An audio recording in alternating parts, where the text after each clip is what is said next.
नमस्ते, आप सभी का स्वागत है जादूजन छत्तीसगढ़ में। आज हम दीपक भैया से जानना चाहेंगे कि एक गर्भावस्था में महिलाओं को क्या करना चाहिए और कैसे आगे कर सही रहना चाहिए और उनको खान पान कैसे करना चाहिए, हर एक चीज के बारे में एक एक चीज जानेंगे आज। जी बहुत बहुत धन्यवाद दीदी प्रश्न के लिए। तो दीदी जैसा बता रही हैं तो इस पे हम जानकारियां देंगे आप सभी को। इसमें हम बताएंगे कि गर्भवती माँ को बहन को क्या करना चाहिए गर्भावस्था में, क्योंकि जानकारियां नहीं होने की वजह से बहुत सारी मिस्टेक होती है, बहुत सारी गलतियां होती है, जिसकी वजह से हमें कई सारी परेशानियां हो जाती है। तो मैं दीपक आर्य आप सभी को एक भाई के नाते, एक बंधु मित्र बेटा के नाते आप सभी को छोटी सी जानकारी दूंगा कि क्या करना है। कुछ चीजें, कुछ उपचार जो आपके घर के आसपास मिल जाती है, उसके विषय में आपको हम जानकारी देंगे। तो आप सभी का जागरूक जन छत्तीसगढ़ में स्वागत है। तो देखिए, मेरा कहने का मतलब है आज लोग थोड़ा आधुनिकता की ओर बहुत ज्यादा जा रहे हैं और अपने प्राचीन ज्ञान विज्ञान को, अपने दादी और नानी के विचार को, ज्ञान को वो भूलते जा रहे हैं। तो ऐसा ना करें। हर बहनों का कर्तव्य है, केवल हमें संतान उत्पत्ति नहीं, हमें हमारा संतान कितना अच्छा हो, श्रेष्ठ हो, गुणवान हो, बुद्धिमान हो, उसके लिए यह माता पिता पर ही निर्भर करता है। उनके सेहत पे, उनके शरीर पे, उनका स्वास्थ्य, उनका खान पान, ये सारी चीजों पे निर्भर करता है। तो इन सारी चीजों के लिए सबसे पहले एक जो भी दंपत्ति, जो माता पिता चाहते हैं कि उन्हें संतान चाहिए, जो संतान सुख चाहते हैं, सबसे पहले उन्हें क्या करना चाहिए, शास्त्रों के हिसाब से, आयुर्वेद के हिसाब से कुछ समय के लिए स्वास्थ्य अपना अच्छा हो, सेहत अच्छा हो, खान पान उनका अच्छा हो, दिनचर्या अच्छा हो। क्योंकि कहते हैं कि जैसा हमारा अन्न होता है वैसे हमारा मन बनता है। फिर आपका जैसा मन बनेगा, आपका शरीर का जो धातुएं होते हैं, रस रक्त होते हैं, जो सप्त धातुएं होते हैं, वो ऐसा बनता है। मतलब वैसा हमारा रक्त बनेगा, धातु बनेगा। तो उसी अनुसार से अगर भी आप संतान उत्पत्ति करते हैं तो वो सारी चीजें निर्भर करता है। ठीक है। तो आयुर्वेद के हिसाब से हमारा स्वास्थ्य उत्तम हो, ठीक है, माता पिता का स्वास्थ्य अच्छा हो, कोई रोग ना हो, निरोगी हो, तभी उन्हें संतान उत्पन्न करना चाहिए। अन्यथा यदि रोगी व्यक्ति संतान उत्पन्न करता है तो उनके बच्चे भी रोगी होंगे, उनका स्वास्थ्य अच्छा नहीं होगा। तो इन सारी बातों का ध्यान रखना है। ठीक है। तो दीदी आपको समझ में आ रहा है जो मैं कह रहा हूँ। तो इन सारी बातों पे ध्यान रखना है। ठीक है। और जो भी माता पिता संतान चाहते हैं उन्हें क्या करना चाहिए, कुछ समय, कुछ महीने ब्रह्मचर्य जरूर करना चाहिए, जिससे कि हमें एक श्रेष्ठ संतान मिले। आयुर्वेद में वर्णन है ब्रह्मचर्य पालन के बाद ही संतान उत्पत्ति करनी चाहिए, जिससे कि आपके संतान अच्छे उत्तम है। ठीक है। तो इन चीजों का फोकस हो। फिर एक समय, दिन और काल निर्धारित किया जाता है। ठीक है। उसके लिए गर्भाधान संस्कार होती है। एक दिन और समय देख करके, सही समय देख करके, इन सारी चीजों पे ध्यान करके, रात्रि का काल गर्भाधान के लिए बताया जाता है। तो इन सारी चीजों का ध्यान रख के हमें किया जाता है। तो बाकी आज हम कुछ बातों पे बात करेंगे जो आप सभी के लिए अच्छा होगा, जो बताएंगे। सबसे पहले अगर भी जो बहनें गर्भवती हो गई, जो गर्भावस्था में है, तो पहले महीने से लेके हम 9वें महीने तक क्या करें। देखिए, इसमें कुछ नहीं है। करना क्या है कि मैंने जो अपने अनुभव में पाया है, जो मैंने लोगों को बताया, जिसमें लाभ हुआ है, मैं उन्हीं सब चीजों के बारे में बात करूंगा। कुछ उपचार है, उसे ध्यान रखिएगा और पूरे 9 माह तक कराना है। और जिसके बारे में मैंने कुछ चीजें श्री राधी पिछी जी से मैंने सुना था, उस बातों को भी मैं जिक्र करूंगा। सबसे पहले जो भी बहनें गर्भवती हैं, उनका सबसे पहले क्या हो कि उनका विचार, भाव, स्वभाव अच्छा हो। नहीं तो जो बच्चे पेट में हैं उन पर पूरा प्रभाव पड़ता है। ठीक है। जो भी बहनें गर्भवती हो गई तो उनको क्या करना है कि सबसे पहले अपना सेहत का ध्यान रखेंगी, खान पान अच्छा रखेंगी और मन के विचार अच्छे रखेंगे। स्वास्थ्य के साथ साथ, स्वास्थ्य में कहने का मतलब है कि आपके शरीर के साथ साथ आपका मन भी मजबूत होना चाहिए, आपकी बुद्धि भी अच्छी होनी चाहिए। मतलब मन में क्या विचार चलते हैं वो भी आपके बच्चे पर प्रभाव डालता है। ठीक है। हाँ, तो इन सारी चीजें हैं। और इसीलिए कहा जाता है कि हमारे शास्त्रों में जो बहनें गर्भवती हैं उनको पुस्तकों का अध्ययन करना चाहिए, अच्छी चीजें समझना चाहिए, देखना चाहिए, सुनना चाहिए, जिससे कि बच्चों पे सही प्रभाव पड़े। ठीक है। आपको ग्रंथ पढ़नी चाहिए, अच्छे ग्रंथ, हमारे शास्त्रों के, ऋषियों की ग्रंथ पढ़नी चाहिए। ठीक है जी। जैसे गीता है, जैसे रामायण है, महाभारत है, वेद है, उपनिषद है। ठीक है। इन सारी चीजों का अध्ययन करना चाहिए। हाँ, ईश्वर का ध्यान और स्तुति करना चाहिए, गायत्री मंत्र का पाठ करना चाहिए, गायत्री मंत्र का जाप करना चाहिए, गायत्री मंत्र को उच्चारण करना चाहिए। ठीक है, जैसे संध्या पाठ कहते हैं, इन सारी चीजों को करना चाहिए। कहने का मतलब है आप योग प्राणायाम जब करते हैं तो उस समय आधे घंटे 1 घंटे जितना समय मिले गायत्री मंत्र का ओम का उच्चारण करें तो आपके जो गर्भावस्था में बच्चे हैं उन पर बहुत अच्छा प्रभाव पड़ता है। ये करना ही करना चाहिए। साथ में जो मैं लोगों को बताता हूँ, क्योंकि सही ज्ञान अगर भी हम लेंगे तो हमारे बच्चों पे गर्भावस्था में पड़ता है, इसलिए मैं कहता हूँ कि वेदों को पढ़िए, जिससे कि बच्चे के अंदर वैदिक विचारधारा आए और सही चीज जानकारी आए बच्चों को। उसके लिए उसके समतुल्य जो पुस्तक हम पढ़ सकते हैं। वेद तो बहुत बड़ी विषय है, बहुत बड़ा ग्रंथ है, उसको इतनी जल्दी नहीं समझा जा सकता है क्योंकि वेद आजकल लोग पढ़ते नहीं है। तो उसके लिए, उसको समझने के लिए जो कि उतना ही पर्याप्त होगा, महर्षि दयानंद सरस्वती जी की पुस्तक आती है सत्यार्थ प्रकाश, उसको एक बहनों को जरूर पूरा पढ़ लेना चाहिए 9 महीने में। और पढ़ सकते हैं 9 महीने में आराम से पढ़ सकते हैं जो ध्यान से पढ़ेंगे। बस पढ़ना है, थोड़ा समझना है, जितना समझ सके समझिए, जितना नहीं समझ पा रहा कोई बात नहीं, लेकिन पूरा पढ़ जरूर लीजिए। तो बच्चे पर जरूर प्रभाव पड़ेगा। समझने का भी कोशिश कीजिए, जरूर समझ में आता है।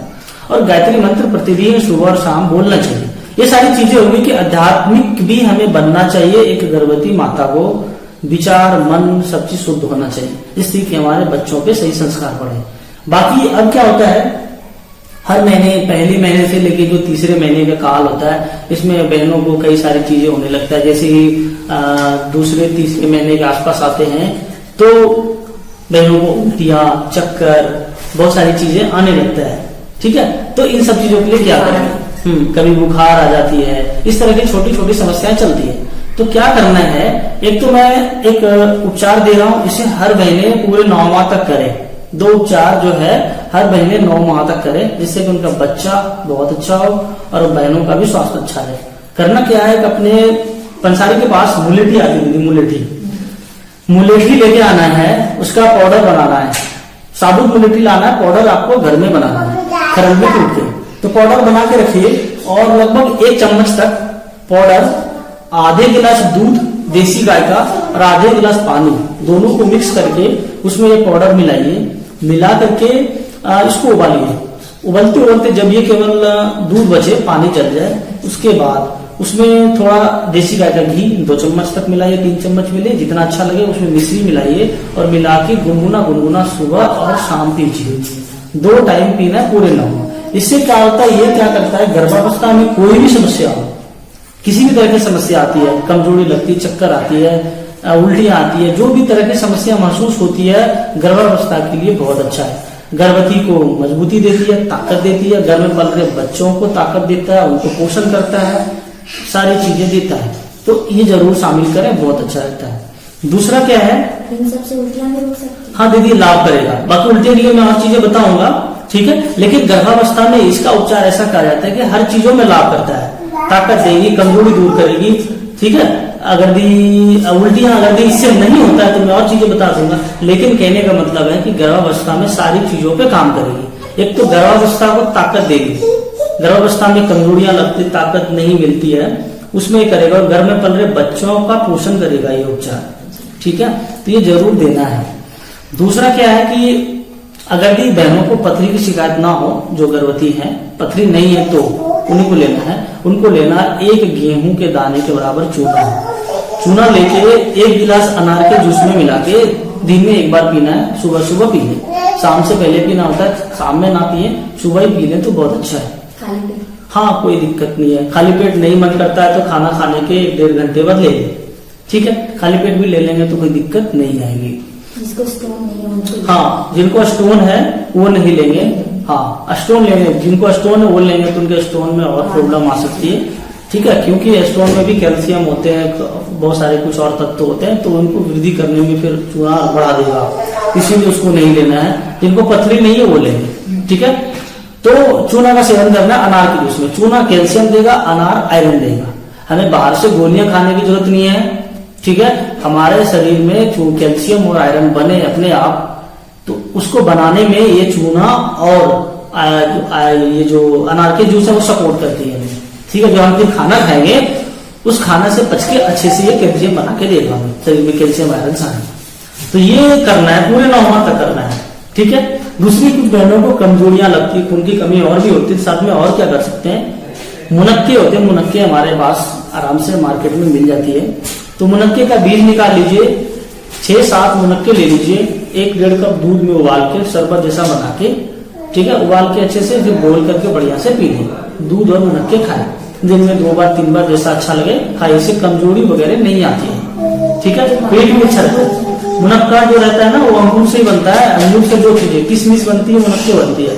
मुनक्के में बीज होता है, किशमिश में बीज नहीं होता, ठीक है, मुनक्का थोड़ा किशमिश से बड़ा होता है, ठीक है, तो वो बाजार में जाएंगे आपको मिल जाएगी। ये चीजें करनी है। साथ में अब आगे बढ़ते हैं दीदी, जैसे आप प्रश्न करेंगे कि किसी बहनों को उल्टियों की शिकायत होती है गर्भावस्था में, तो क्या करना है कि उल्टियों के लिए जो साधारण जो चलती है दवाइयां हमारे घरों में घर से होती है और आराम से फायदा करते हैं, उसके अलावा दीदी जीरा, सौंफ, धनिया, ये सारी चीज चलती है। किसी के पास जीरा है तो 1 चम्मच जीरा पानी में उबाल के, 1 गिलास पानी में उबाल के अच्छे से उबाल के वो पानी पी लीजिए दिन में 2-3 बार, उल्टियां बंद हो जाती है।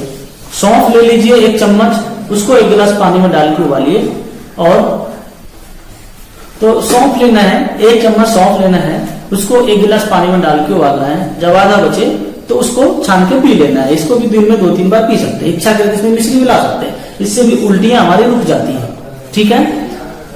गर्भावस्था के तीसरे महीने तक में कभी भी कोई भी गर्म चीजें नहीं लेना चाहिए। तेज गर्म चीजें खाएंगे इससे गर्भपात का डर रहता है, मिसकैरेज का डर रहता है, इसीलिए ये चीजें नहीं लेना है, ठीक है। तो ये सौंफ, जीरा जैसी चीजें लेना है, कभी उल्टी आए, चक्कर जैसा लगे कुछ भी तो ये लेना है। जीरा, हाँ, जीरा हो गया, सौंफ हो गया, ये सारी चीजें काम करता है। धनिया का जूस पिला सकते हैं 1/4 कप तक, इससे भी उल्टियां रुकती है, ठीक है। तो धनिया का जूस मिश्री मिला के पिला सकते हैं, या सूखा धनिया 1-1.5 चम्मच उबाल के पिला सकते हैं, गर्भावस्था में काम करती है।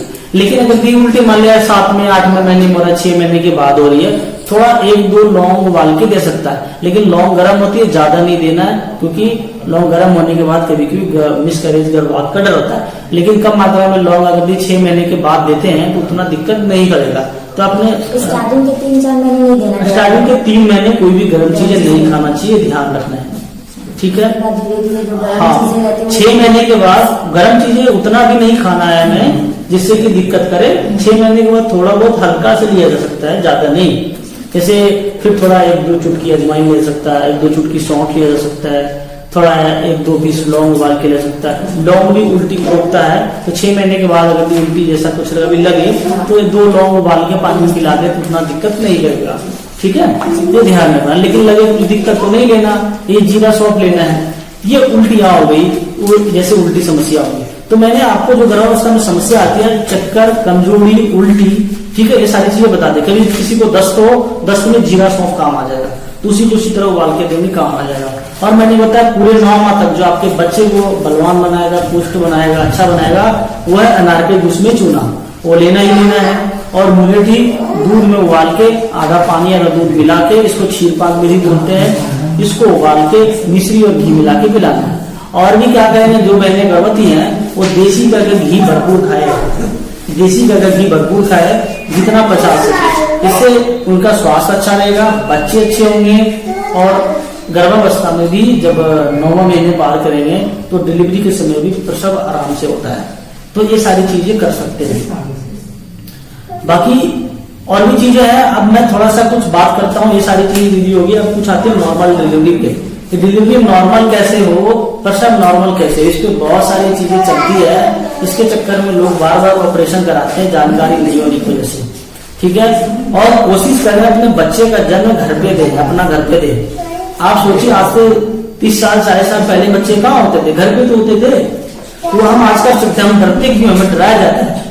आजकल सब छोटी छोटी बातों में डरते तुरंत चले जाते हैं करवाने, तो थोड़ा सा दिक्कत हुआ कि नहीं चले जाए करते। उसी चीज से बचने के लिए थोड़ा सा आप अपने मार्गदर्शन। वही मैं कह रहा हूँ कि हमें डरना नहीं है।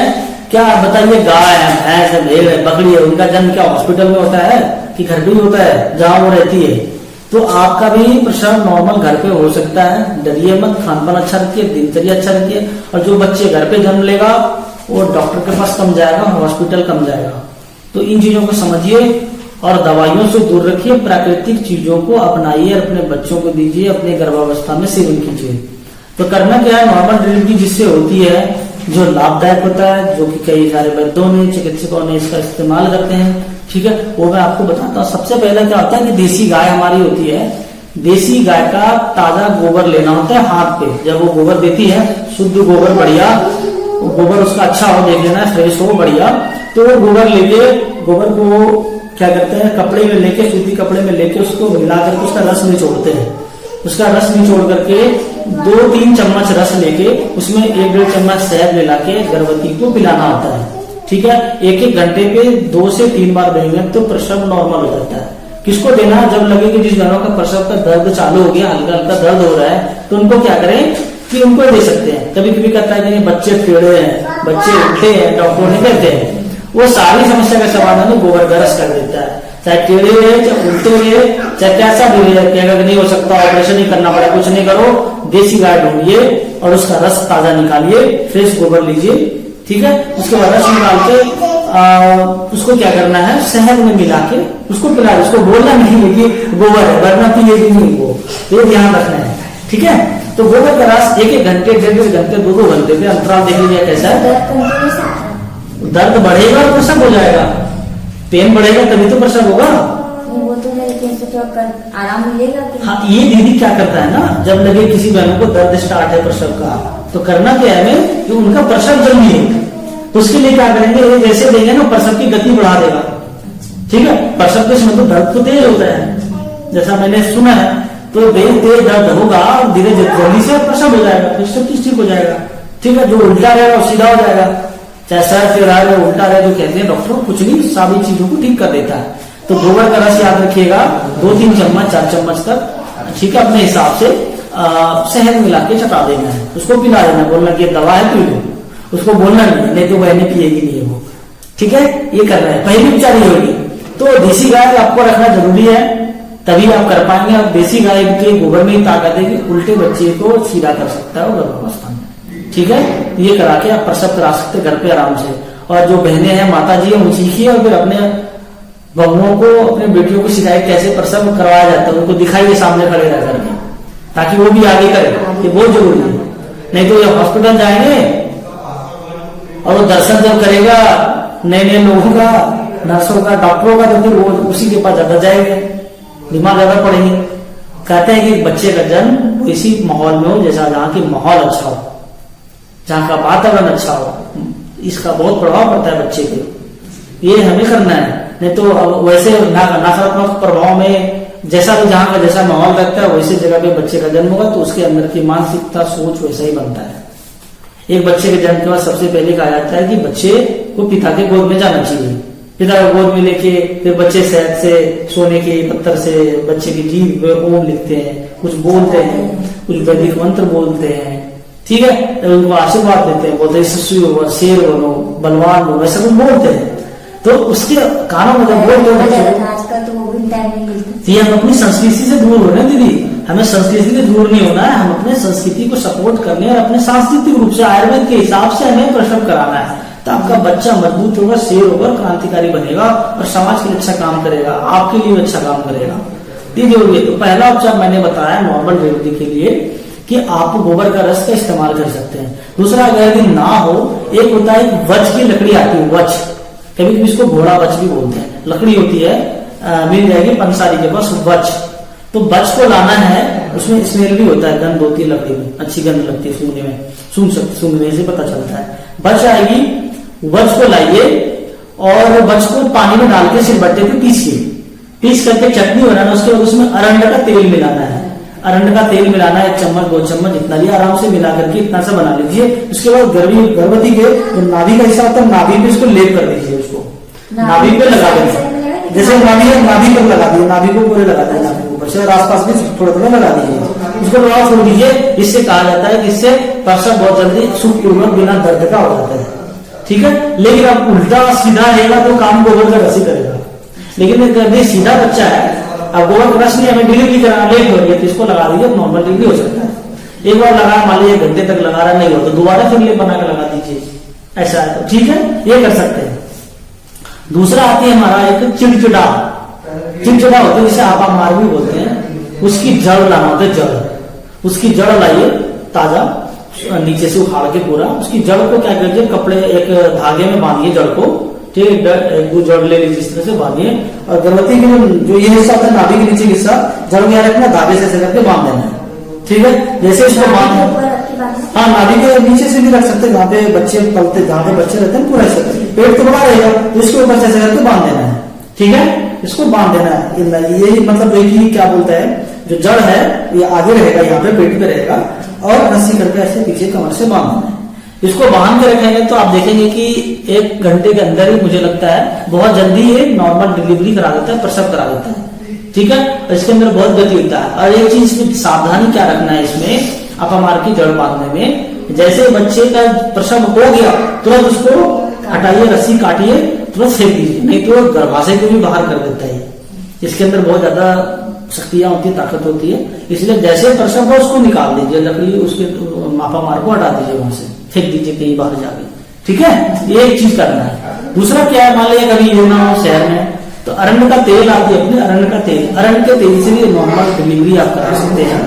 उसमें क्या करना है, 2 चम्मच अरण्य का तेल लेना है, उसको 2-3 कप गर्म पानी या गर्म दूध में मिला के गर्भवती को पीने को देना, जैसे दिन को पेन स्टार्ट हो गया है, लेबर पेन। हाँ ठीक है, एक बार दीजिए, देखिए क्या स्थिति होती है, 1-1.5 घंटे 2 घंटे बाद दोबारा दीजिए इसी तरह 2-3 चम्मच मिला के, फिर देखिए क्या दूसरी खुराक में देते ही कुछ समय बाद हो जाता है किसी को, किसी को नहीं होता है, तो 2 खुराक के बाद तीसरा खुराक 2 घंटे बाद देते हैं, तीसरा खुराक में पक्का हो जाता है। हर 2-2 घंटे में, हाँ हर 2-2 घंटे के 2-3 डोज दीजिए, इससे नॉर्मल डिलीवरी हो जाती है। जो आप जितने भी बताए वो सब 2-2-3-3 घंटे गैप में देना। हाँ, इसको रिपीट करना है 2-2 घंटे 2-2 घंटे में सब चीज। हाँ, गोबर का रस भी 2-2 घंटे में रिपीट कर सकते हैं। तुलसी का प्रयोग मैं बताऊंगा, एक प्रयोग इसका, अरण्य का तेल भी 2-2 घंटे में रिपीट कर सकते हैं। अगर तुलसी का पौधा है, कुछ चीज नहीं है, तुलसी का रस निकालिए 2 चम्मच, इसी तरह इसको पिला दीजिए और 2 घंटे बाद दोबारा पिलिए, 2 घंटे बाद दोबारा पिलिए, 2 से 3 खुराक में हो जाता है। तुलसी का रस 2 चम्मच? हाँ 2 चम्मच। ठीक है,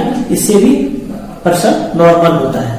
ठीक है, ये सारी चीजें थी, तो ये सारी चीजें प्रसव में काम आता है। एक मैं जानकारी देता हूँ, ये आपको हेम्योपैथ के चिकित्सक से परामर्श ले लीजिएगा, जिससे कि हमने कई लोगों को बताया है। तो हेम्यो कुछ ना हो, कभी कुछ नहीं मिल रहा है, तो आप हेम्योपैथ से भी नॉर्मल डिलीवरी उस समय करा सकते हैं। उसके लिए 2 दवा आती है हेम्योपैथ का, उसका नाम है पल्सेटिला 1000 पावर की, मतलब पल्सेटिला वनम, दूसरा कोलोफाइलम 200। तो दोनों ले आना, टैक्सीसी खरीद लेना, हेम्योपैथ की दुकान से जाकर के लेके आके रख लीजिए। क्या करना है, जैसे जिन बहनों को लेबर पेन स्टार्ट हो गया, पल्सेटिला वनम की 2 बूंद जिप पे डाल दीजिए, उसके 1-2 मिनट बाद कोलोफाइलम वनम की 2 बूंद डाल दीजिए जिप पे, फिर 2 घंटे बाद दोबारा इसी तरह रिपीट कीजिए, दूसरी खुराक दीजिए, फिर 2 घंटे बाद दे दीजिए। अगर नहीं मान लो एक ही खुराक देने से हो गया तो आगे देने की जरूरत नहीं है, लेकिन दूसरी खुराक दिया नहीं हो तो फिर तीसरी खुराक देना। 2 से 3 खुराक देने पे 2-2 घंटे पे 2-3 बार देने से नॉर्मल डिलीवरी हो जाता है, जिनका लेबर पेन स्टार्ट हो गया है। जिनको बहनों को देखेंगे कि प्रसव काल में पानी आने लगता है, तो ये पता चलने लगता है इससे कि अब डिलीवरी नजदीक है, हो सकता है, तो उसी समय ये सब चीजें किया जाता है। ठीक है, देखते हुए तो ये सब चीजें समझ करके, पेन स्टार्ट हो गया, पानी चलना चालू हो गया, तो आप ये सारी चीजें कर सकते हैं। हाँ, ये नॉर्मल डिलीवरी में कर सकते हैं। और जिनको सूखा दर्द रहता है तो फिर वो लोग क्या करें? क्या, जिनको पानी भी नहीं आता है, ना किसी को ब्लीडिंग भी नहीं होती उस समय, और 2-2-3-3 दिन तक पेन रह जाता है, तो सूखा दर्द देखना, सूखा दर्द में क्या दर्द नहीं होता, दर्द होता है। वही तो जैसे आप नॉर्मल के लिए तो आपने जैसे बताया कि ब्लीडिंग हुई, फिर पानी आया, तो आप ये सब उपचार कर सकते हैं। और सूखे दर्द में क्या है कि 2 दिन तक दर्द, लेकिन एक तो ये भी सिम्टम है ना, दर्द स्टार्ट हो गया लेबर में, 9 महीने हो गए, 9 महीने से 5 दिन 10 दिन हो गए, तो अब क्या 9 महीने 5-10 दिन के बाद तो डिलीवरी होता ही होता है, नॉर्मल है, स्वाभाविक है। किसी का 9.5 महीने भी लगता है, मैंने सुना था किसी का 10 महीने भी लग जाते हैं, वो बहुत रेयर केस में होता है, ऐसा 9 महीने के बाद कभी भी होता है। ठीक है, जब लगे, आपने बोला सूखा दर्द, अगर भी लगे कि दर्द स्टार्ट है तो आप दवा ट्राई कर सकते हैं, लेकिन इसमें बहुत सारे, किसी को पानी चलेगा, किसी को नहीं चलेगा, जैसा आप बहने अनुभव कर सकती हैं। तो लेकिन दर्द, लेबर पेन 9 महीने से ज्यादा हो गए हैं, लेबर पेन स्टार्ट होता है तो दवा ट्राई कर सकते हैं। लेकिन अगर जिनको नहीं होता है 2-3 खुराक में, कभी आपातकालीन स्थिति में, तब या तो आप नजदीक के चिकित्सक से मिलिए, क्या कारण है, या गर्भावस्था में कोई प्रॉब्लम है, या क्या कारण है, या कुछ और समय लगेगा, तो फिर अगले दिन से फिर इसी तरह रिपीट करना पड़ेगा ये चीजों को। वो फिर अगर ऐसी स्थिति नहीं होता है, क्योंकि ये सारी चीजें हमने इतनी चीजें बता दिया, लेकिन हाँ 3 खुराक से ज्यादा जरूरत नहीं पड़ती, लेकिन अगर दिन नहीं होता तब आप नजदीकी हेम्योपैथ चिकित्सक, नजदीक के आयुर्वेद के डॉक्टर, ठीक है, नजदीक के जानकार जो माता जी बहन जी हैं जो कुछ चीजें जानती हैं उनसे पूछ सकते हैं। लेकिन ये सारी चीजें प्रसव में बहुत अच्छा काम आता है। जिनको कोई दिक्कत नहीं है, करो, आप करेंगे प्रयोग तो पक्का लाभ मिलेगा। ठीक है, ये सारी जानकारी थी। बाकी आपको कोई और प्रश्न हो तो कोशिश करूंगा बताने का। जी। तो फिर जैसे आप नॉर्मल डिलीवरी बारे के में बताया, जैसे आपने बहुत अच्छी जानकारी दी, फिर उसके बाद शिशु के आने के बाद उसके बारे में बताइए, थोड़ा सा ज्ञान दीजिए, शिशु के लिए क्या सही रहेगा। देखिए सबसे पहले क्या, बहुत अच्छा प्रश्न है, मैं कोशिश करता हूँ कि देखिए अगर भी बच्चे का जन्म होता है, सबसे पहले एक विधान था कि जिस माँ का जन्म हो गया, जिस बच्चे का जन्म हो गया, माफ करें माँ नहीं, बच्चे का जो जन्म हो गया, उसके बाद उस माँ को, प्रसूता को, ऐसा कहते हैं 45 दिन 1.5 महीने अंधेरे में रहना चाहिए। ये कोई आडंबर और कोई अनसाइंटिफिक चीजें नहीं है, साइंटिफिक चीजें हमारे शास्त्रों में, चरक संहिता जैसे जो हमारे ग्रंथ है, सुश्रुत संहिता जैसे ग्रंथ है, ऐसे ग्रंथों में इसके बारे में वर्णन मिलता है गर्भावस्था के बारे में। जब इसको पढ़ेंगे तो इसके कारण क्या है कि गर्भावस्था के बाद वात प्रकोप के कारण से बहनों को कोई तकलीफ ना हो जाए, ठीक है, या प्रसूता ज्वर ना हो जाए, प्रसूति ज्वर जो होता है प्रसूता का, वो ज्वर ना हो जाए, उससे बचने के लिए ही बाहरी हवा ना लग जाए, उससे बचने के लिए 45 दिन तक 1.25 महीने ऐसा कहते हैं उनको अंधेरे में रहना होता है, ताकि बाहरी हवा ना लगे। माँ बच्चे दोनों को, हाँ माँ बच्चे दोनों को रहना चाहिए, जिससे कि उनका स्वास्थ्य अच्छा आ जाए, भविष्य में कोई बीमारियां ना हो, कोई तकलीफ ना हो। ठीक है, तो इसीलिए उसके बाद गर्भावस्था जिसका नॉर्मल होता है, बहुत सारी चीजें, फिर 10 मूल का काढ़ा, 10 मूल चीजें ला करके उनका, फिर बहुत सारी चीजें लेके पारंपरिक तरीके से, हर क्षेत्र का अलग अलग थोड़ा सा नाम अलग होता है, उसका एक ले बनाते हैं, एक सब्जी मिला करके फिर उसको खिलाते हैं प्रतिदिन। ठीक है, जड़ी बूटी, हाँ जड़ी बूटी मिलाते हैं, कई प्रकार की होती है, जैसे बहुत सारी चीजें मिलता है, ठीक है, वो दिया जाता है। वो क्या करता है कि उनके बात से बात प्रकोपित होकर के बोलते हैं कई लोग, तो कुछ जड़ी बूटी अलग अलग नाम रहते हैं, हमारे बिहार में इसको छौका बोलते हैं। ठीक है, उसको बनाते हैं, कढ़ाइयों में बहनों को देते हैं खाने के लिए, अच्छा देते हैं, इससे उनको ताकत भी मिलती है, दूध भी उतरता है, और उस गर्भवती बहनों को कोई रोग ना हो जाए, उससे उसकी इम्यूनिटी अच्छा करता है, सारी चीजें करता है। ठीक है, तो ये चीजें दिया जाता है। तो ऐसा कहा जाता है गर्भावस्था के बाद जो बहनों को कुछ समस्या लगता है ऐसा, तो उसको 10 मूला रिष्ट पिलाया जाता है आयुर्वेद की। ठीक है, 10 मूला रिष्ट या 10 मूल को आध काढ़ा, ऐसा चलता है, आयुर्वेद के चिकित्सक से पूछ के लीजिएगा, मैं केवल जानकारी के लिए बता रहा हूँ। ठीक है, तो 10 मूला रिष्ट वगैरह चलती है, और भी कुछ दवाइयां हो सकती है, लेकिन 10 मूला रिष्ट को बहुत अच्छा माना जाता है। ठीक है, अब जिस माता, जो बच्चे हो 45 दिन ऐसे रहना है, फिर उसमें ऐसा गर्म पानी पिया जाता है ना जी, गर्म पानी, हाँ, ऐसे काई करते नॉर्मल में, गर्म पानी पिलाना धीरे धीरे, हाँ, हल्का हल्का गर्म गर्म पीना शुरू करते हैं। बाकी चाय तो नहीं कहूंगा मैं कि चाय ना, उसके लिए आयुर्वेदिक चाय पीजिएगा, ये चाय पत्ती वाली चाय नहीं।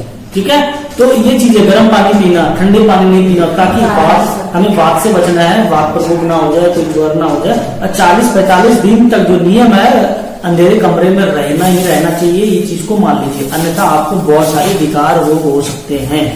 ठीक है, अब फिर जो बच्चे हैं, ऐसा करता है हमारे शास्त्रों में, हमारे ग्रंथ है आयुर्वेद के, उसका नाम है कश्यप संहिता।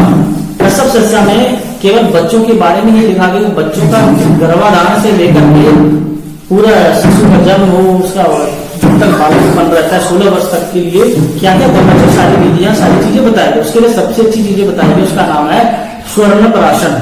तो बच्चों को आयुर्वेद के हिसाब से स्वर्ण प्राशन कराइए। स्वर्ण प्राशन की मैं विधि बता देता हूँ अभी कुछ चीजें, बाकी कभी बनाना हो तो व्यक्तिगत हमसे कभी बात कर लीजिएगा। ठीक है, जिससे कि पता चल जाएगा, इसकी बनाने की कभी मिस्टेक ना हो जाए, नहीं लाभ नहीं करता। करना क्या होता है कि या किसी नजदीक के आप आयुर्वेद के वैद्य से बनवा लीजिए, ठीक है, या उससे मार्गदर्शन लेके बनवा लीजिएगा, मैं जानकारी दे रहा हूँ। इससे बच्चे आपके बलवान, श्रेष्ठ, बुद्धिमान, ओजस्वी, तेजस्वी बनते हैं अगर स्वर्ण प्राशन कराते हैं तो। ये स्वर्ण प्राशन जन्म के पहले दिन से लेकर 16 वर्ष तक कराया जाता है। एक एक बूंद करके देते हैं। कैसे देते हैं, कैसे बनाते हैं, जो मुझे जानकारी हमारे जान के पहचान के उड़ीसा के वैद्य श्री सत्यवान नायक जी हैं, उनसे हमें मार्गदर्शन मिला था। करना क्या होता है, आयुर्वेद की दुकान से स्वर्ण भस्म लाना होता है। ठीक है, स्वर्ण भस्म, 1 ग्राम भस्म का दाम शायद 10,000 रुपए है। ठीक है, 1 ग्राम स्वर्ण भस्म, 50 ग्राम देसी गाय का घी और 100 ग्राम शहद लाना होता है, शुद्ध शहद और शुद्ध घी बिलोने वाली।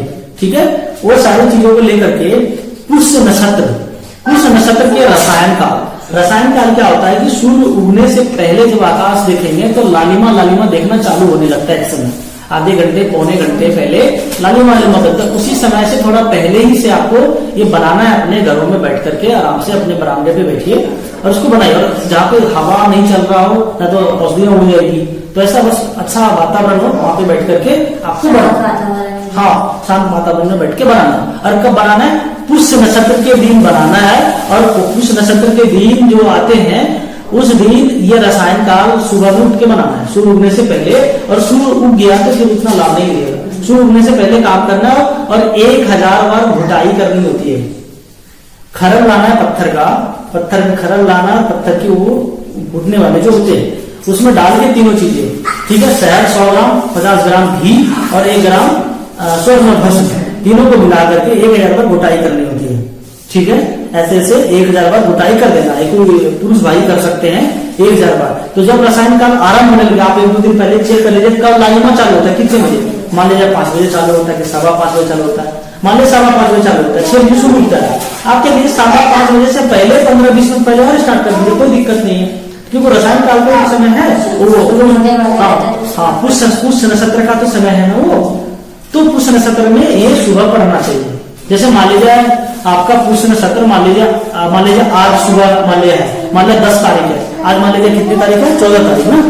तो 14 तारीख का सुबह में पुष्य नक्षत्र है। तो पुष्य नक्षत्र कब चालू होगा पहले देखना है, तभी पता चलेगा। जैसे मान लीजिए 14 तारीख के दिन के शाम के मान लीजिए दिन के 3 बजे चालू होने वाली है पुष्य नक्षत्र, और 15 तारीख के दिन के 10 बजे खत्म हो गया।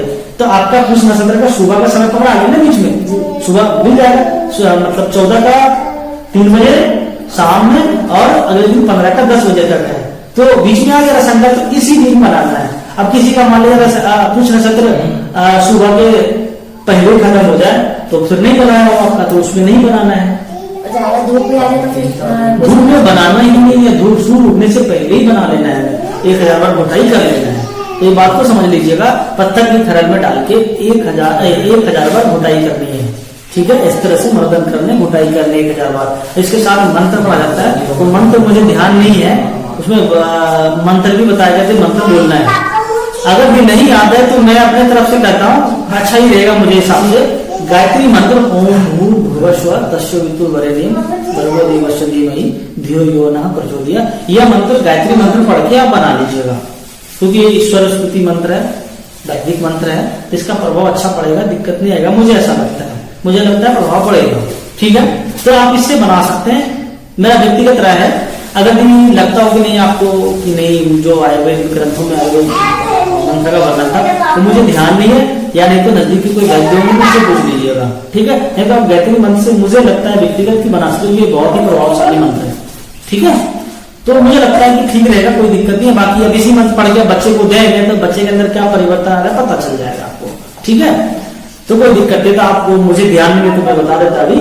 तो आपको क्या करना है, गायत्री मंत्र पढ़ के 1000 बार घुटाई करना है। गायत्री मंत्र पढ़ रहा हूँ और ये स्वर्ण प्राशन मैं बना रहा हूँ। ठीक है, क्या क्या लगेगा, 1 ग्राम स्वर्ण भस्म, 50 ग्राम देसी गाय का घी और 100 ग्राम शहद, तीनों को मिक्स करके 1000 बार घुटाई करना है। रसायन काल में, रसायन काल में थोड़ा पहले से स्टार्ट कर दीजिएगा। ठीक है, तो सूर्य उगने से पहले 1000 बार घुटाई हो जाए, उसके बाद ला करके कांच की शीशी में भर कर रख लीजिए। और अगले दिन से प्रतिदिन सूर्य उगने से पहले रसायन काल में बच्चे को चटाना है। ठीक है, रसायन काल में चटाना, जब लालिमा लगे उसमें तो बढ़ना तो नहीं है, देखिए लालिमा आ गई, बच्चे को डाल दिया, पेट साफ कर लिया, इलेक्ट्रिक बाथरूम से आ गया, बच्चे को थोड़ा समय जगा। मान लीजिए कोई बच्चा नहीं जग रहा है, अब मान लीजिए अब 2 दिन का बच्चा, वो कब जगे, कब इलेक्ट्रिक बाथरूम करेगा, कुछ नहीं करना उसको उठिए, सुबह उठा, एक बार उठा लीजिए, थोड़ा जी साफ कर दीजिए उनका। ठीक है, जीवा निर्लेखन ऐसे कुछ बोलते हैं, जीवा निर्लेखन आयुर्वेद में से कुछ कहा जाता है, थोड़ा सा ऐसा ही बोला जाता है, मतलब जीव करना, साफ कर देना थोड़ा बच्चे की।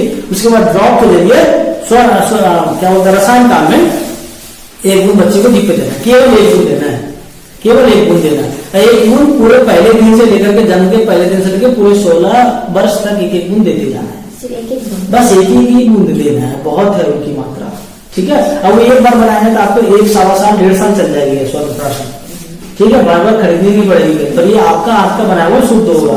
ठीक है, तो इस तरह से आप स्वर्ण प्राशन बना सकते हैं, या खुद से ना हो, रसायन काल में बनाना, अब कुछ नक्षत्र के रसायन काल में बनाना, प्रतिदिन रसायन काल, मतलब रसायन काल का मतलब होता है शुरू में से पहले जब आकाश में नालिमा होता है उसको रसायन काल कहते हैं।